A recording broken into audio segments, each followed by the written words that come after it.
Partizanin voleboll për meshkuj fiton dhe ndeshjen e dytë me Skënderbeun duke shkuar i sigurt drejt titullit kampion.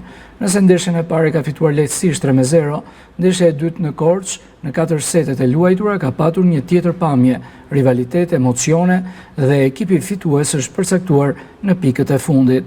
Për trajnerin e Partizanit, Ylli Tomori, edhe duke pasur 2 fitore për Partizanin, nuk është mbyllur asgjë sepse loja e voleybollit një kthesa të papritura. Në ndeshjet finale ka dhe rivalitet, edhe është i dukshëm.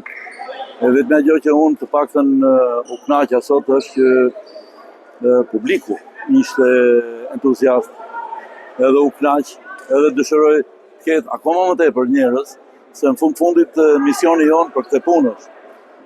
2 finale, 2 fitume, mirë është, nuk është keq, por kampionati nuk ka marrë akoma. Natyrisht kemi ndeshjen e tretë në Tiranë, luajmë në shtëpinë tonë dhe mendoj që do të mobilizohemi akoma më tepër se sa që mobilizuam sot. Sepse skuadra pati disa gabime, ne do të shkojmë për ta mbyllur atje, normal, të duam mos kemi peripeci dhe ne jemi të përgatitur për të dalë kampion dhe natyrisht ndeshja e tretë na shpall kampion. Samuel Vreshtulla pranon se Partizani është nga ekipet më të mira, por shton se kjo ndeshje e dytë ka treguar se edhe Skënderbeu ka merituar më tepër se kaq.